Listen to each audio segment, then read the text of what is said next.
Lowry from Lowry Drug in Statesville. Visit Fred at his store, conveniently located on Hartness Road in Statesville.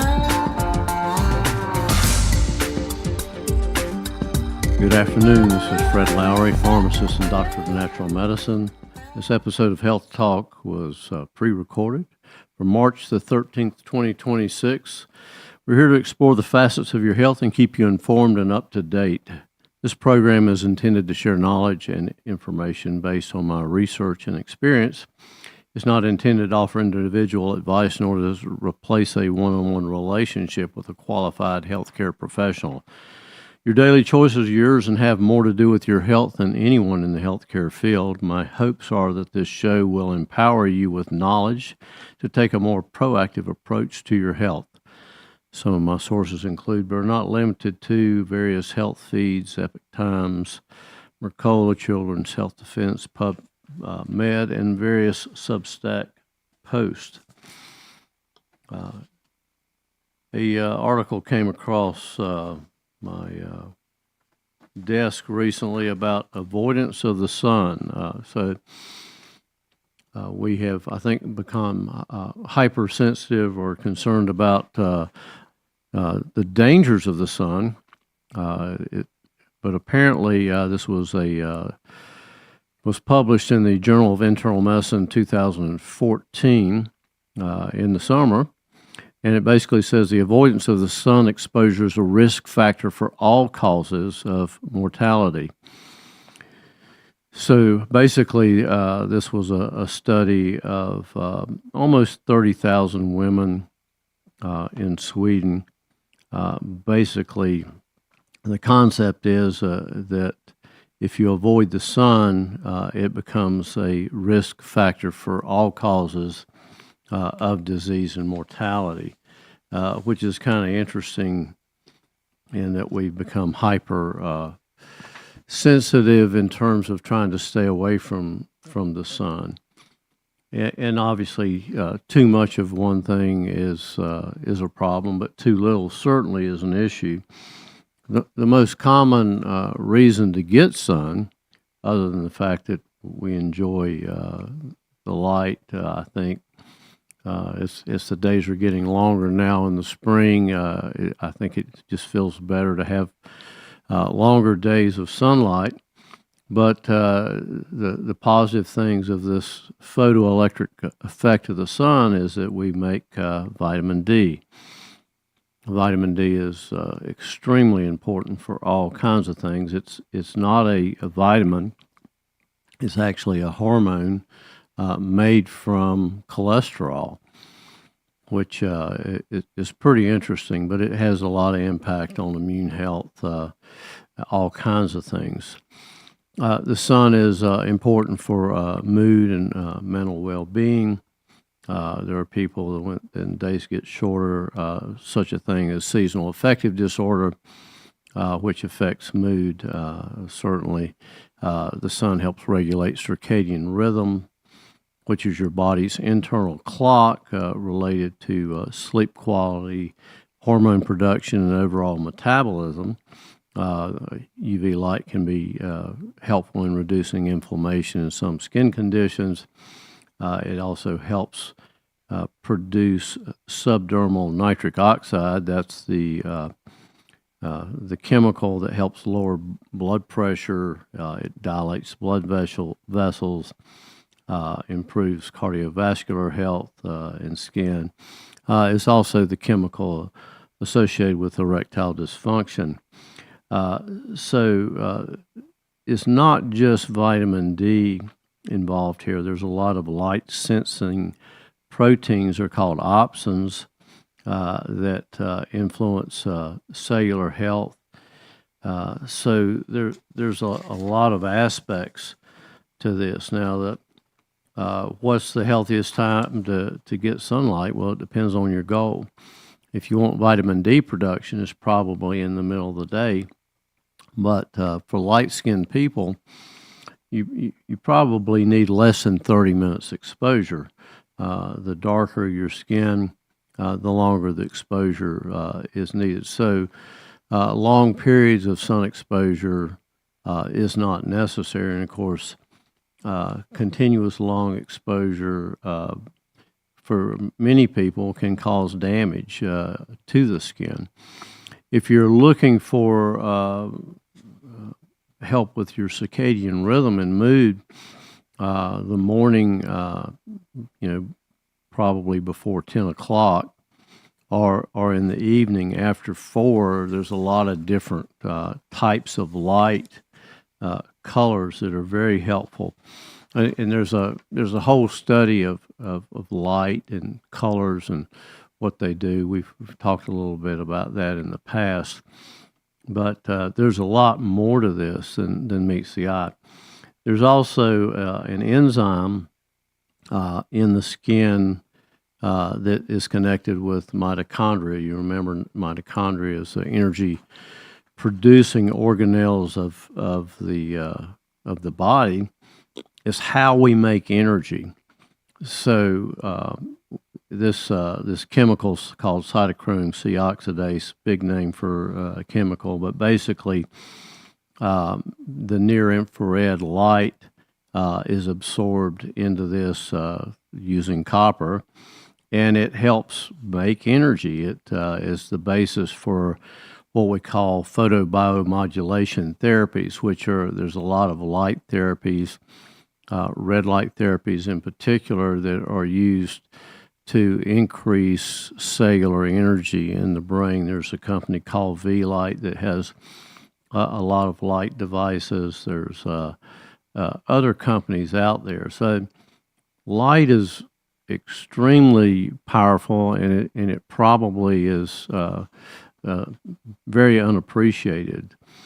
So some of the light can be damaging, the shorter wavelengths, the blue light. So we're a little more familiar with them and with LEDs, and people that use blue light, LEDs in their headlights at night, really a problem. But this kind of light can damage DNA and decrease energy production. So there's pluses and minuses in all of this, and I would say that we need all kinds of types of light, but only in different amounts.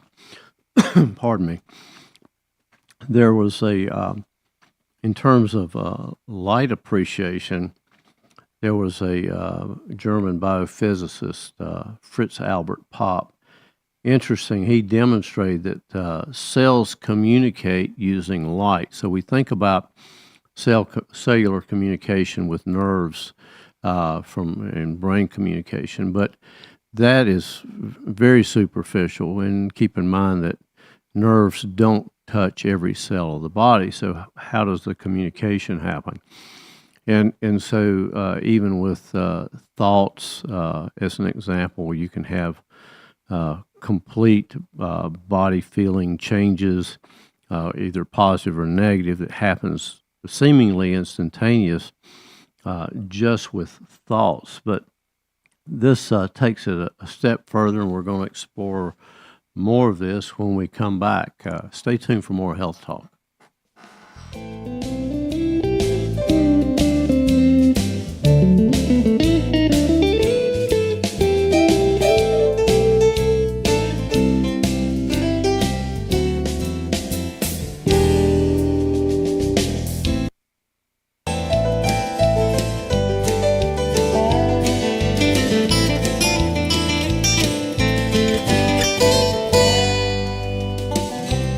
Back to Health Talk. This is Fred Lowry of Lowry Drug in Statesville.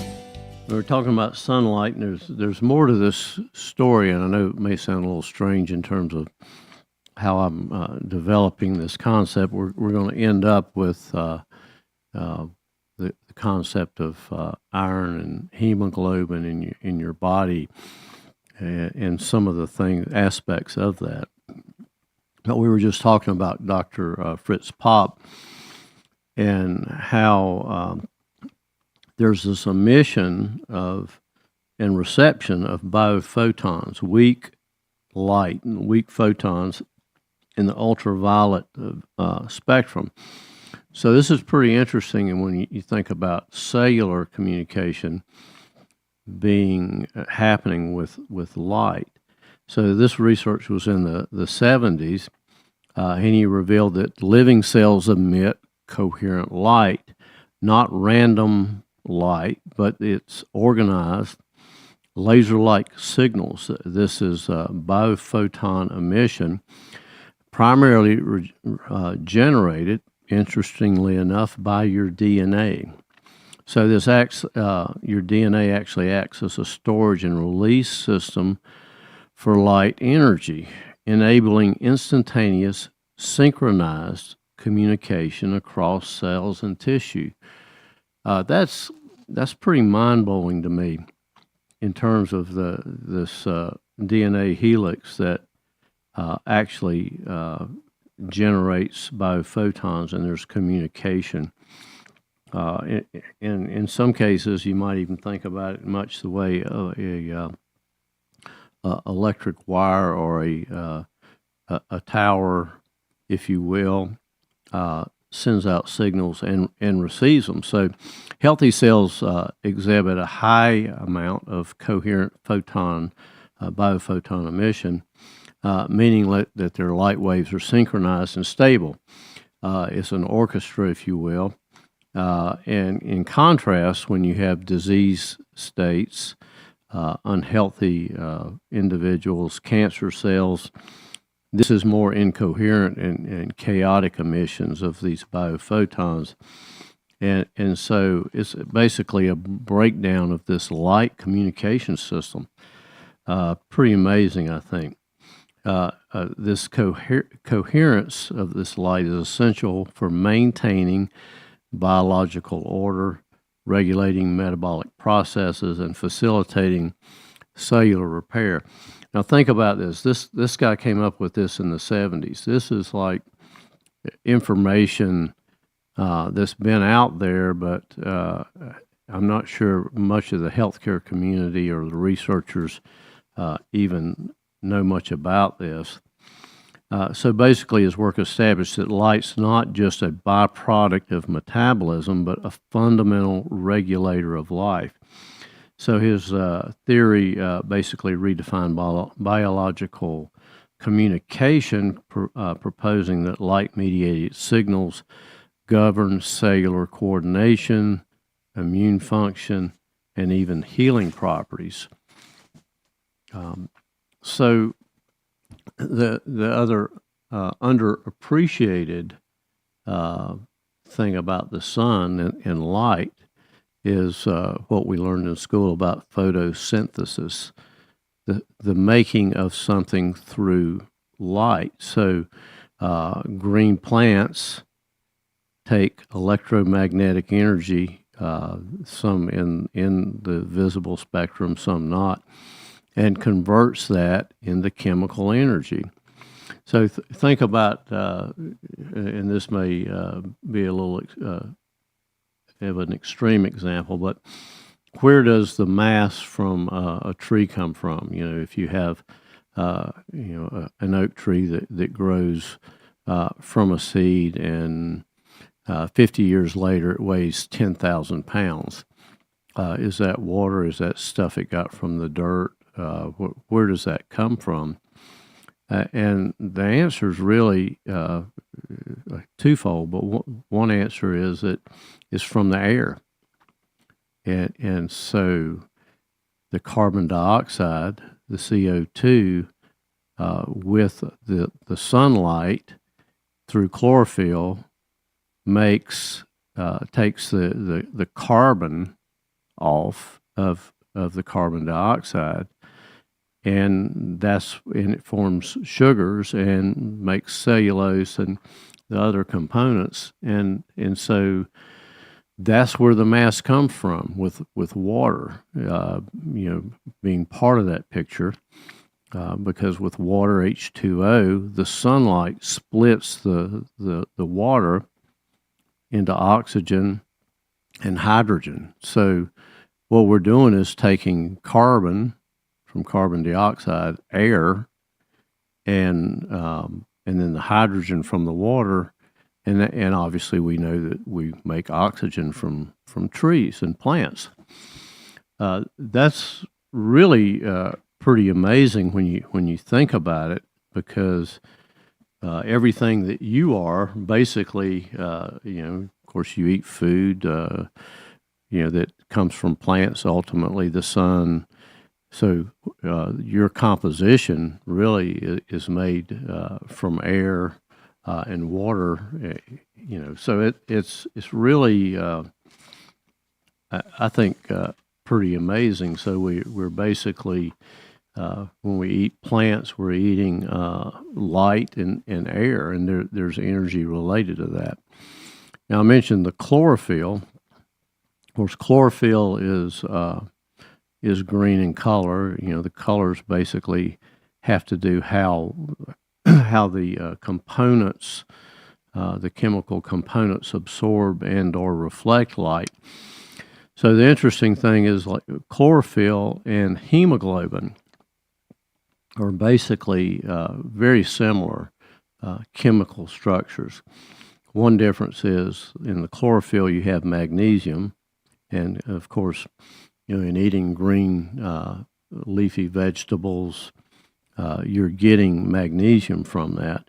And the difference with hemoglobin is that you have iron, and of course, iron absorbs the light and reflects basically in red. So there's been some speculation, and people that I don't know, it's been completely proven, but the hemoglobin gets a boost from eating green plants from chlorophyll. So then, as we're kind of moving away from that, one of the things that I've noticed over time is that there's a lot of people that have iron deficiency anemia. And there's a whole host of things that relate to that. So with iron deficiency, as an example, people are pale, they have fatigue, cold hands, dizziness, brittle nails. They may be shortness of breath. They're not oxygenating properly. They may have restless leg syndrome. And of course, that may be due to diet or blood loss or poor absorption. But there's also very uncommonly recognized what I call subclinical iron overload. So there are things that are subclinical, meaning they don't necessarily show up on the lab, or they're within the reference range, but they're still having an impact. So too much iron can cause inflammation, chronic fatigue, abdominal pain, constipation, skin discoloration, impotency, irregular heartbeats, changes in blood sugar, heart failure, hypothyroidism, osteoporosis, and hormone disruption. So, when we think about eating plants, certainly that's a very healthy thing to do. And there is iron in plants, but most of that is poorly absorbed. Is considered what we call non-heme iron, and so it's maybe they estimate 2 to 12% of that iron is absorbed. In contrast, iron from animals is heme related and includes animals and eggs, and much better absorption. 20 to 40% of the iron is absorbed. There's certainly liver, sardines, clams, oysters, chicken, some cheeses, goat cheese, as an example, are ways to get iron. But the question always is, why do we have problems with iron? Why would we have too much or too little? So the labs usually show too little iron. And then the obvious thing seems to be just to add iron. But there can be a problem with that without understanding the underlying reason for that. So if you've got blood loss, you understand that might be an issue, that you're losing iron because of the iron you're losing in the blood. But what if there's no blood loss per se? Does that mean you're not consuming enough, or it's not available? Then the other thing is, well, maybe you're consuming it, but it's not being absorbed properly, and I think that's part of the picture, and that goes back to gut health, and so we're going to come back and explore more about this. So stay tuned for more Health Talk. This is Fred Lowry.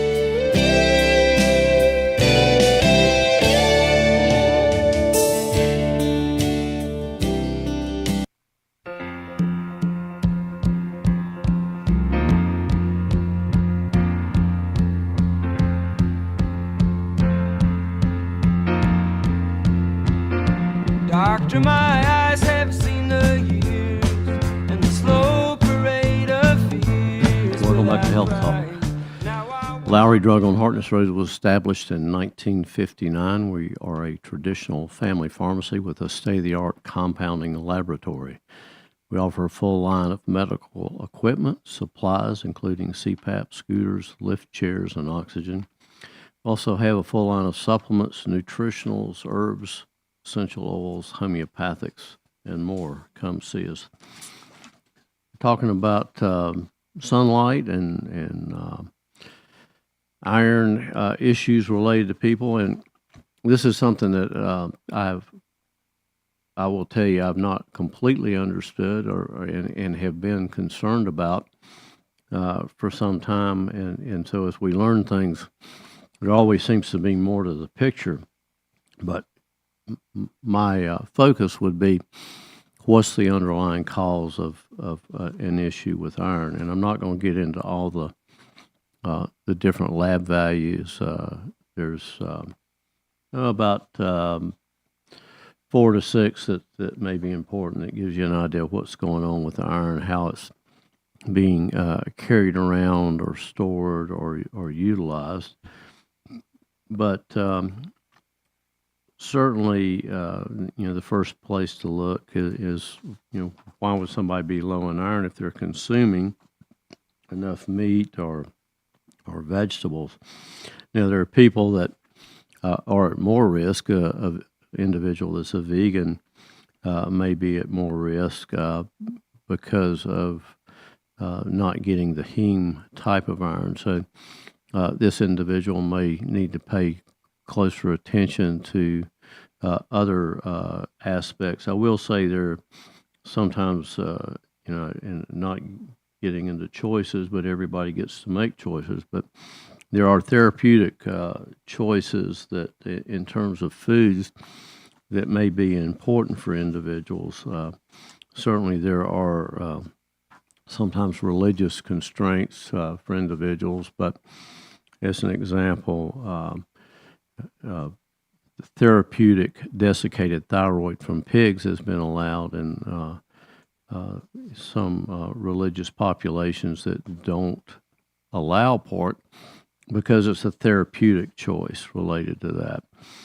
So there are a lot of people that may be at risk for low iron. I think children in some cases may be at risk due to what I call being an accidental vegan.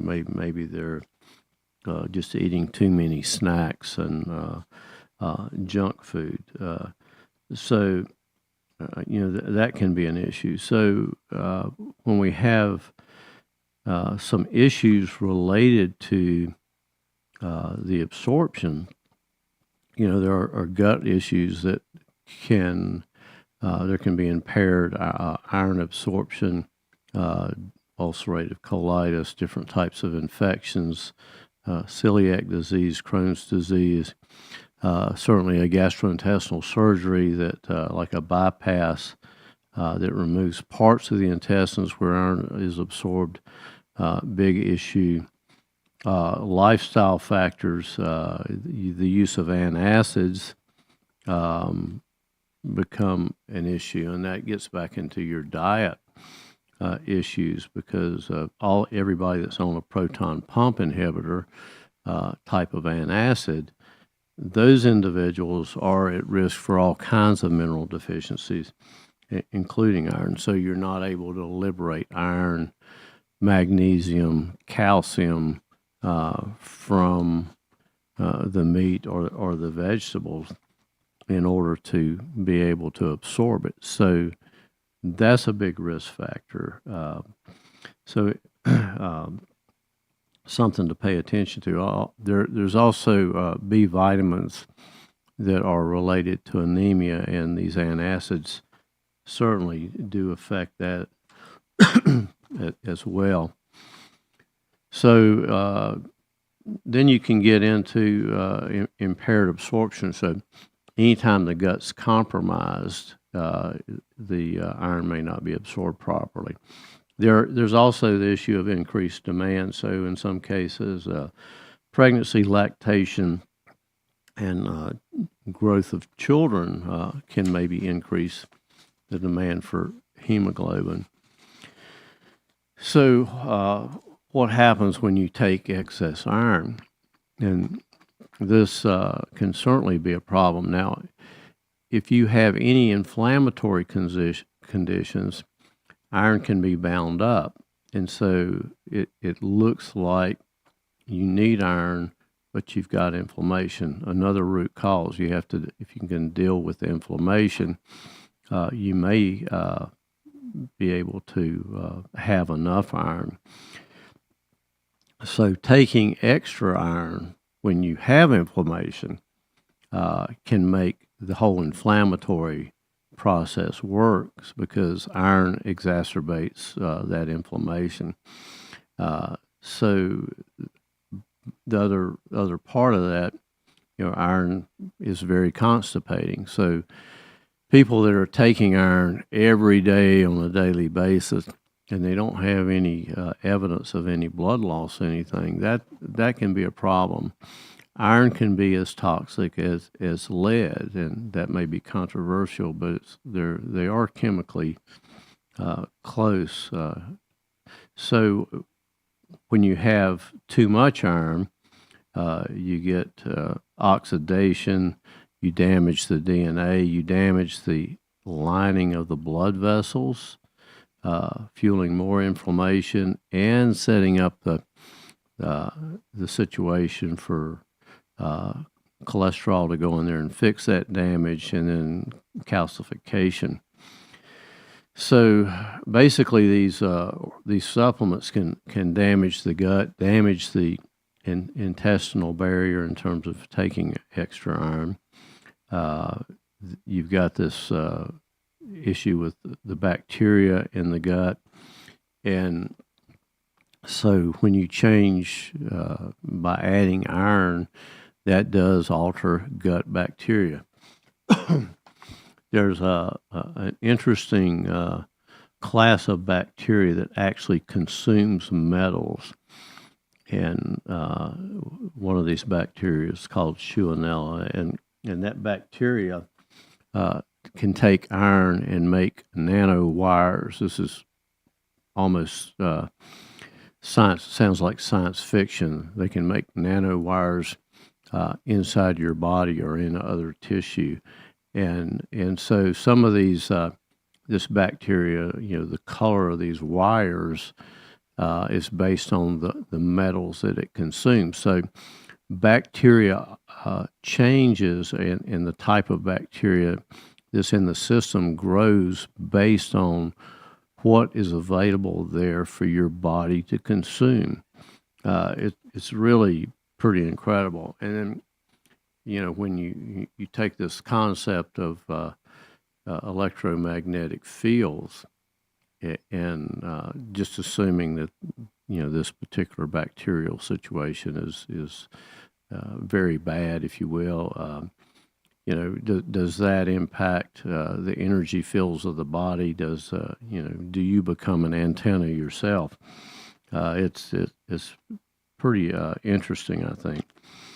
So high levels of iron do promote infection, disease progression, So it's really important to really look at this issue.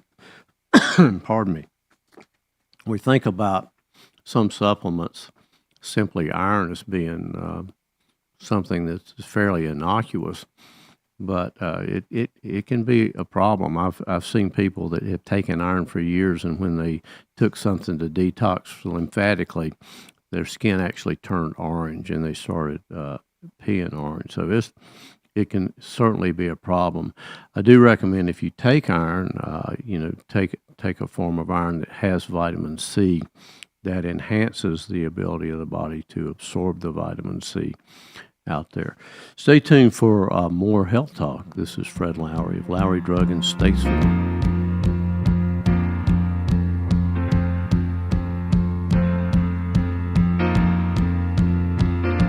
Doctor, my eyes have seen the years and the slow parade of fears without crying. Now I walk.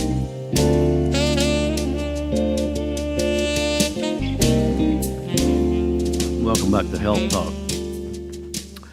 This is Fred Lowry, pharmacist and doctor of natural medicine. I hope you enjoyed that story. It's kind of there's a lot of aspects to everything. So one of the things that when you thinking about lead and other chemicals that are out of balance, and including iron,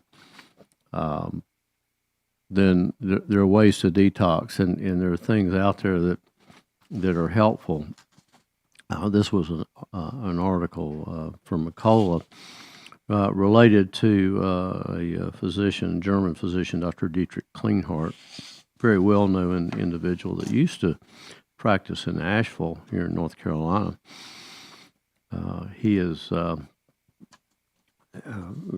very good at what he does, and certainly a huge leader in the field of medicine. But this was top tips for detoxification. Apparently, a number of years ago, they had systems where they could analyze toxins in the body, and the threshold had years ago was 20, and now they say is as many as 500 now. Some of the largest toxicology studies show that some of the leading toxins are aluminum, barium, lithium, and strontium. These, they say, are products of the geoengineering that rain down in the sky. And these are toxins for mitochondrial. So most every therapy in natural medicine, functional medicine, is out there to optimize mitochondrial function. So what happens, and this is somewhat fits in with what we talked about last week, is that toxins tend to eventually get compartmentalized, particularly if you suppress the body's ability to get rid of them.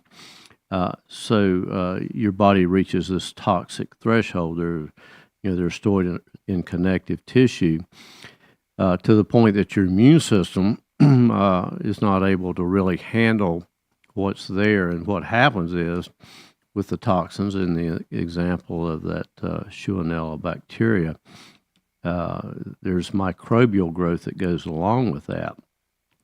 So when the toxic level's higher, the body, the immune system, cannot control microbial overgrowth. So this becomes a factor in some of the issues with Lyme's, the Bartonella, Babesia, Babesia, herpes. So the immune system, all these things are there, but the immune system basically keeps them in check. And so when you're getting overloaded, you have health issues. And so in some cases, and according to Klinghardt, you can't any longer distinguish between toxicity and infections, because they seem to go together. Another comment here he made as a sidelight is it's an absolute mistake to treat Lyme's disease with antibiotics. I may have learned this from him years ago. I don't remember where, but what I did learn is that, if you use antibiotics constantly, you're basically chasing something you cannot catch because you're altering the body terrain, and the bacteria morphs into other things. So we know a lot more about the microbiome than we did many years ago. He also mentioned Dr. Judy Mikovits, another leader in retroviruses and how chemicals play a role in that. And so she had alerted us to the fact that there are retroviruses embedded in our DNA, and certain environmental conditions happen, and so there are mechanisms to keep those retroviruses silenced. But when the immune system has issues, they can be expressed. So the most well-known retrovirus, of course, is HIV, but there are many of those, and so most of those viruses suppress the immune system. So basically, the bottom line is detoxification in this day and age becomes an absolute necessity. It's an ongoing process. Now, toxins are either fat-soluble or water-soluble.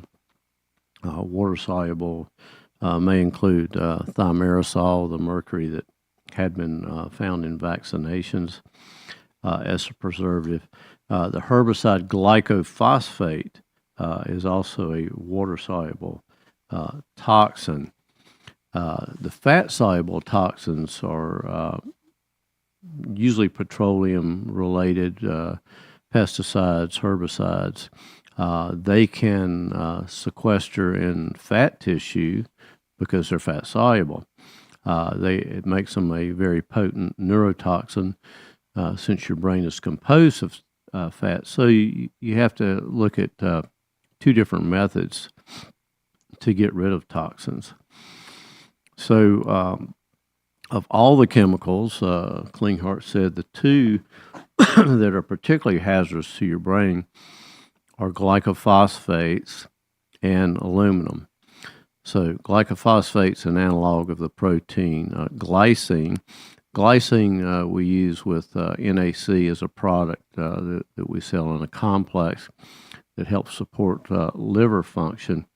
But most of us are not getting enough glycine to use that as to help detoxify. So one of the concepts in functional medicine, if you will, is sometimes you use analogs or something chemically sensitive or similar to displace other things. So as an example, silica is chemically close to aluminum. So sometimes if you use silica, it helps displace aluminum.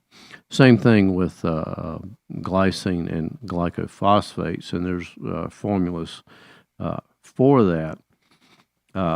Then we get into aluminum, which is more sinister. And of course, aluminum is used quite extensively in vaccinations to elicit a stronger immune response to whatever's in that vaccination. The problem is when you get too much aluminum, and aluminum is ubiquitous in our environment. When it gets in the storage area, the extracellular space, it changes the voltage basically of the electrical components of the body. That's a problem.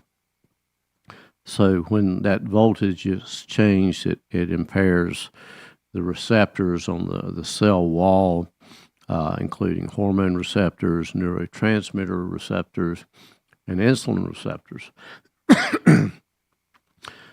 He says that this has a probably a stronger effect than any other toxin. One of the things that we looked at some time ago was that aluminum also gets taken up in white blood cells, and that can be delivered to the brain, particularly aluminum from vaccinations.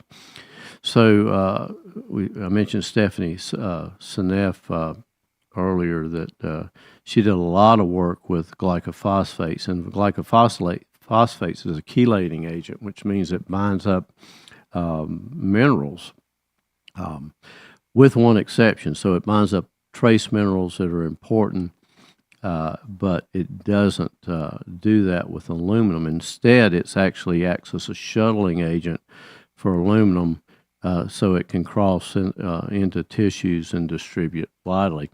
Remember, there are glycophosphates in most of your wheat and oats that are not from an organic source.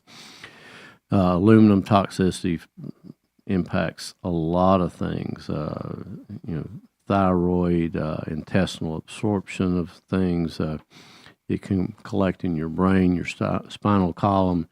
It has it's kind of a paramagnetic type material, obviously. And so I mentioned earlier about eliminate aluminum. There's things that you can do, increasing your sources of silica is one thing. There are silica-rich herbs, cilantro, horsetail. There's diatomaceous earth that's a form of silica. Citric acid, vitamin C is helpful in that. Then those are those water-soluble things.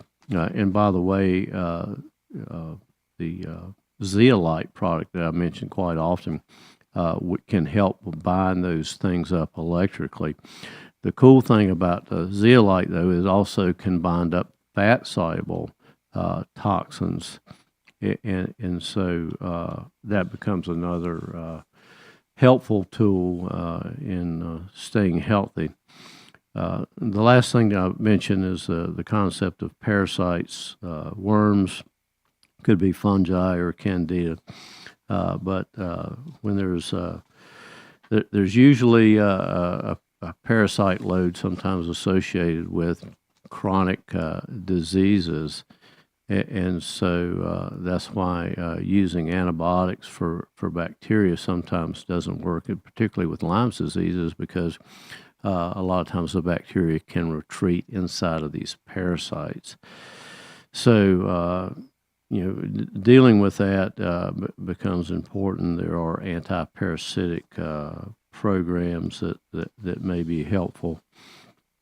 We have seen that there are products out there, ivermectin, that have become popular for that type of thing. A word of caution there: it doesn't cover all the parasites out there.